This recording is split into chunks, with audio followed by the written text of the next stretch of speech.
કે હવે આપણે થોડી સામાયિકની વાત કરીએ. એક જ ઓકે. મિનિટ.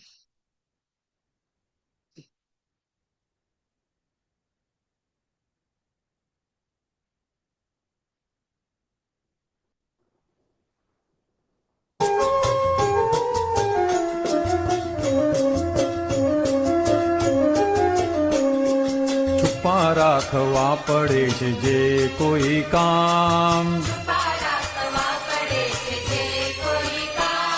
ભગવાને કહ્યું છે અધર્મ તેનું નામ. ભગવાને કહ્યું છે અધર્મ તેનું નામ. કળિયુગી કાળે પૈસે કષ્ટદાયી પ્રાણ, ઘરને બહાર અશાંતિનું ઉઘાડું લીલામ. લાંચી અને ભ્રષ્ટાચારી હિંસક છે જો જાણ,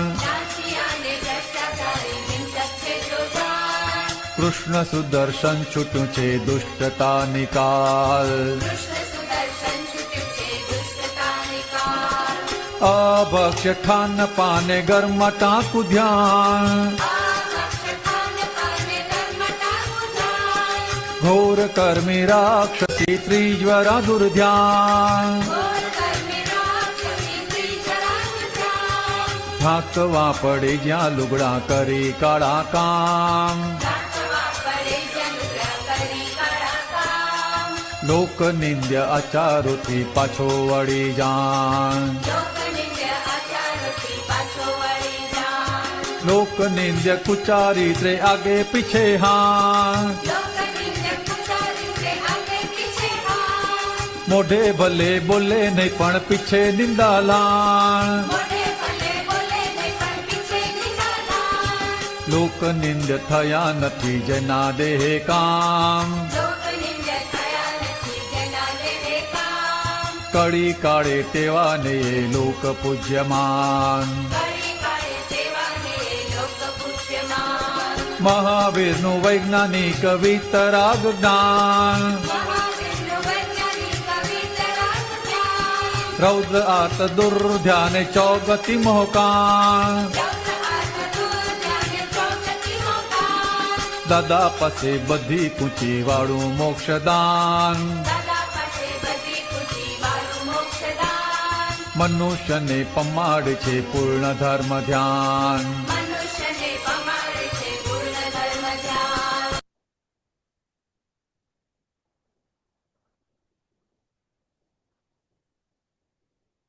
જય સચ્ચિદાનંદ. જય જો સચ્ચિદાનંદ. આપણને જ્ઞાન મળ્યું કૃપાથી. દાદાએ કીધું મેં તમારા ભ્રાંતિના કર્મો ભસ્મીભૂત કર્યા છે,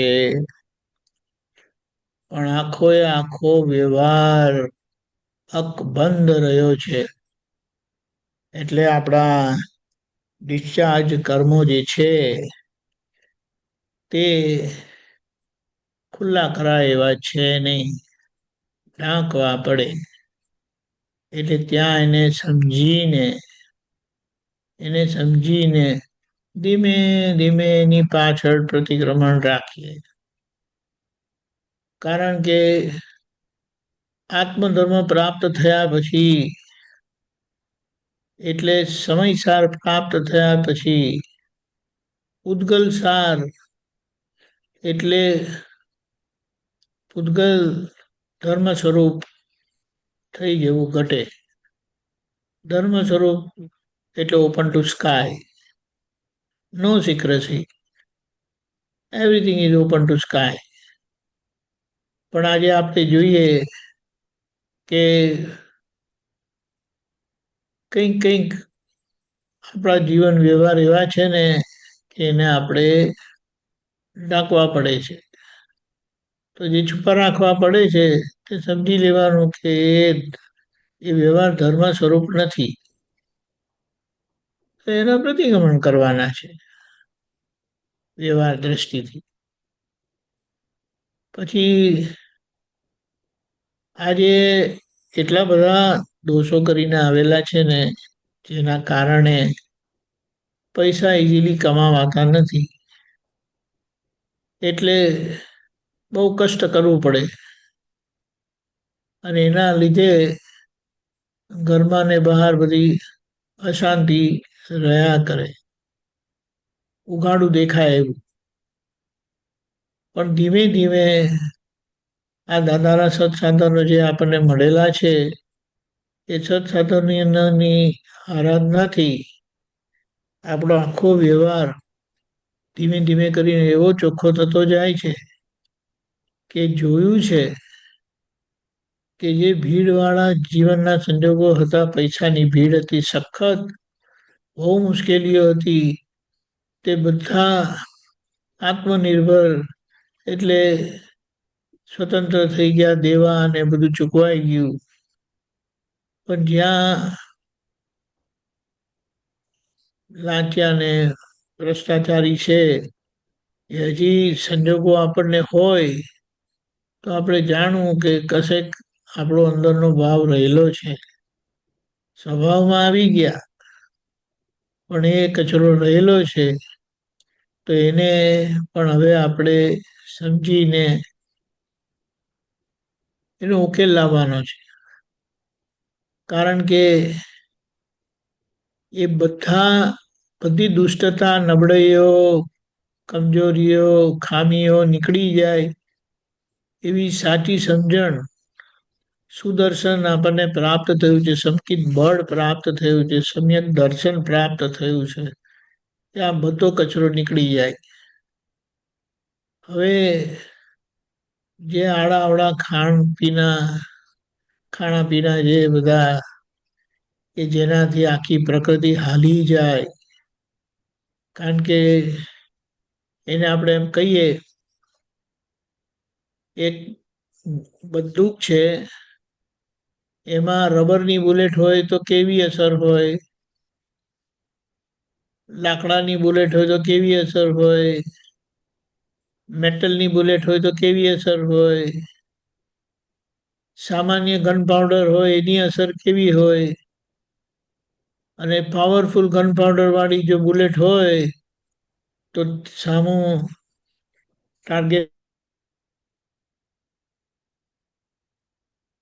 સમજી જવાનું કે આપણા ખાણા પીણા એવા નોર્મલ સહજ થઈ જાય કે જેનાથી આપણી પ્રકૃતિ નોર્મલ રહે.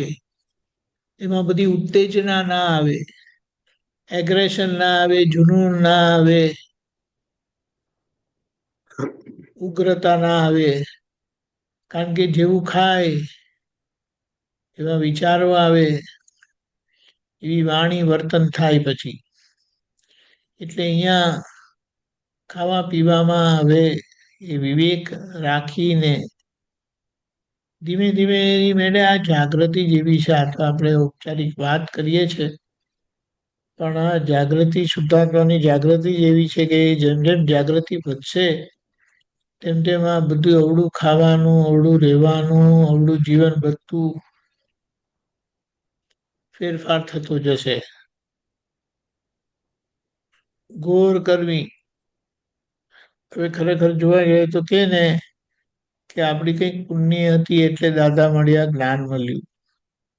બાકી એટલું બધું ગાર્બેજ કે ને કે એની વાત જ કરવા જેવી નથી. પણ ત્રિજવરા એટલે મન વચન કાયા હડકતા રહે એવા આપણા ધ્યાન હતા. પણ તેમાં આપણને સ્વભાવ ભાવ મળી જવાથી એ બધા અમુક તો શું કીધું ખબર છે, જેમ હિંસક ભાવ કૃપાથી ગયો. હું શુદ્ધાત્મા છું થયા ને ત્યારથી હિંસક ભાવ ગયો. સાથે સાથે પીડાકારક ભાવ પણ ગયો. પીડાકારક ભાવ એટલે સામાને પીડા દેવાની ભાવના, દુઃખ આપવાની ભાવના, એ પણ ગઈ. હવે જે રહી છે તે તિરસ્કાર ભાવ અને અભાવ ભાવ છે. એ તિરસ્કાર ભાવ એટલે શું? એક્સ્ટ્રીમ અભાવ, કે માણસ માટે એટલો બધો અભાવ છે કે એમનું અસ્તિત્વ જ આપણને પસંદ નથી. મારી નજરની સામેથી હટી જાઓ, આઉટ ઓફ માય સાઇટ, એમ કરીને. યા તો એ નહીં તો હું, આપણે સાથે ના રહેવાય એમ કરીને. એટલે એમાંથી આપણે નીકળી જવાનું છે. એનો તિરસ્કાર કરવા જેવો નથી, કારણ કે આપણે એ રસ્તે જ આવેલા છે. 2 ડગલા આગળ વધી ગયા અને ડાયા થયા એટલે કંઈ સામાન્ય જોઈને આપણાથી તિરસ્કાર ના કરાય કે અભાવ ના કરાય. પણ એ ધીમે ધીમે આવીને, એટલે દાદાએ કીધું કે મહાત્માઓ ક્યાં આવી જવું, તિરસ્કાર ભાવ પાર કરીને અભાવ ભાવના પ્રતિક્રમણ પર આવી જવા જેવું છે. અને મહાવીર ભગવાન આ બધા જ હિંસક ભાવ, પીડાકારક ભાવ, તિરસ્કાર ભાવ, અભાવ ભાવને પાર કરીને વિતરાગ વિજ્ઞાનના પ્લેટફોર્મ પર ઠરીઠામ થયા હતા. એ જ વિજ્ઞાન આપણને મળેલું છે, નિશ્ચયથી 12મા ગુણસ્થાન પર બેસાડેલા છે. હવે આ બધા કચરા સાફ કરવાના છે. ઢાંકવા પડે જ્યાં લુગડા કરી કાળા કામ. એટલે આડાવડા કામ ચાલુ છે ત્યાં સુધી એ કપડાનું આવરણ પણ જોઈએ જ. લોકનિંદ્ય આચારોથી પાછો વળી જા. લોકનિંદ્ય એટલે લોકમાં નિંદનીય છે એવા મહાત્માઓને કાર્ય શોભે નહીં. એની પાછળ પડી જવા જેવું છે. એની મેળે પછી એ બધું બંધ થઈ જશે. કુચારિત્ર, કારણ કે આજે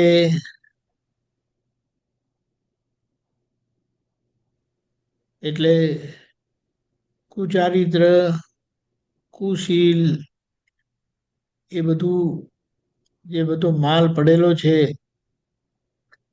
5 ઇન્દ્રિયોના સુખોની લાલસા, એમાં સૌથી મોટી વાત હોય તો એના તરફની રુચિ.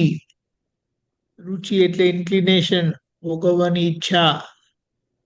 હવે એને શું કરવાની છે? જ્યારે આત્મસુખ પ્રાપ્ત થયેલું છે તો એમાં જ રહેવા જેવું છે. પણ એ ધીમે ધીમે કરીને નિશ્ચય, નવકલમોની ભાવના, ને એનાથી શું થશે કે એ બધા દોષો પ્રકાશમાન થશે. અને સાથે સાથે સુપર બ્રેન યોગાની જે આપણે વાત કરી છે, મોકલેલું છે, તો આ નિશ્ચય સાથે સુપર બ્રેન યોગાના શું કહેવાય પ્રયોગથી ઘણું બધું લાભ થઈ શકે એમ છે. મને તો ખૂબ લાભ થયો છે. એટલે હું જ્યારે જ્યારે એનો અવકાશ મળે ત્યારે હું કરી જ લઉં છું. મોઢે ભલે બોલે ને પણ પીછે નિંદા લાણ. હવે પાછળ નિંદા લોકોની શું કરવાની? નિંદા કરવી એટલે પોતાના જ કપડા પર છાંટા ઉડાડવા. એટલે કે જેને લોક નિંદે થયા નથી, જેના દેહે કામ કડી કાઢે તેવાને લોક પૂજ્યમાન. એટલે ભલે લોક પૂજ્ય કાર્ય કરતા નથી, પણ લોક નિંદક કાર્ય બધા બંધ થઈ ગયા. અને એ પોસિબલ છે આ અક્રમ વિજ્ઞાન થકી. ને જે આ બધા સત્સાધનો આપણને દાદા આપ્યા છે ને, એની પાછળ પડી જવા જેવું છે. પણ આ એક જ વસ્તુ છે એની પાછળ, કે સત્સંગનો પરિચય જ આ બધી જાગૃતિ લાવે એમ છે. સત્સંગનો પરિચય નથી તો એ બધું ઢીલું પડી જશે, મોડું પડી જશે.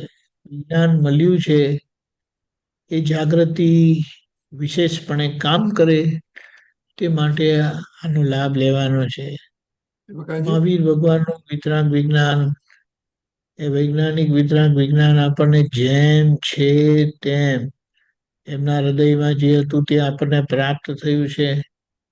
એમણે જે દીક્ષા લઈને ઘર છોડ્યું હતું તે આપણને દીક્ષા, એ જ દીક્ષા ભગવતી જ્ઞાન દીક્ષા આપી છે, મળી છે. અને ઘરમાં રહીને ઘર છોડાવ્યું છે, મનથી મુક્ત કર્યા છે. એટલે મન આપણને દ્રશ્ય સમાન થયું છે. એટલે મનના બધા જ ભાવો અભિપ્રાયો એ આપણને ખબર પડે અને આપણે આપણા નિશ્ચયને ફોલો કરવાનો. મન તો કંઈ બતાડે, આજે આમ બતાડે, કાલે તેમ બતાડે, કારણ કે અજ્ઞાનમાં બધું જ વિરોધાભાસી ભરેલું છે, કોન્ટ્રાડિક્ટરી.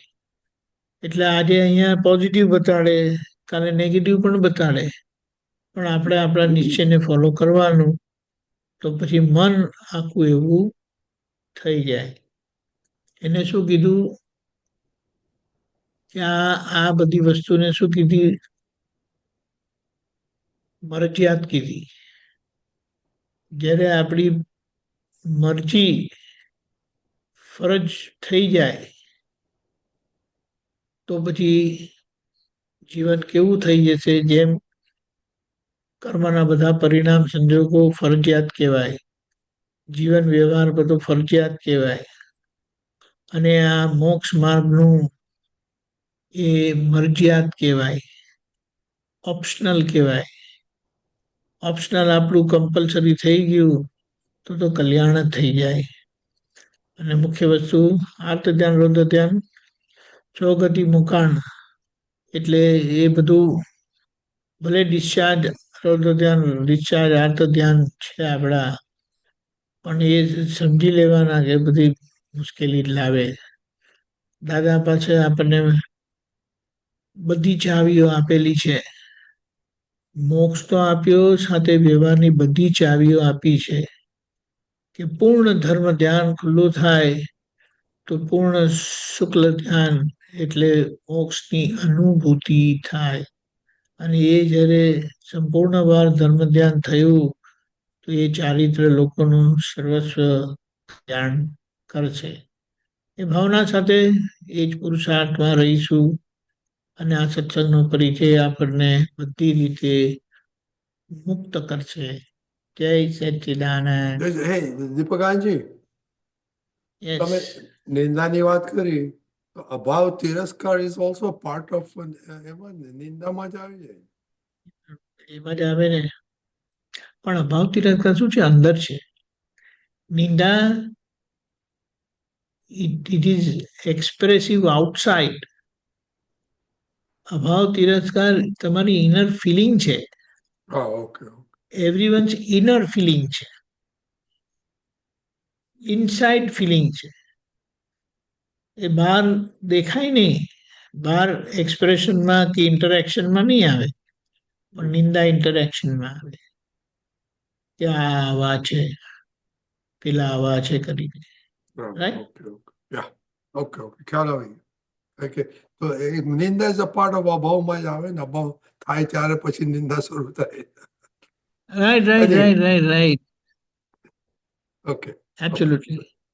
ઓકે. Very good. ચાલો આપણો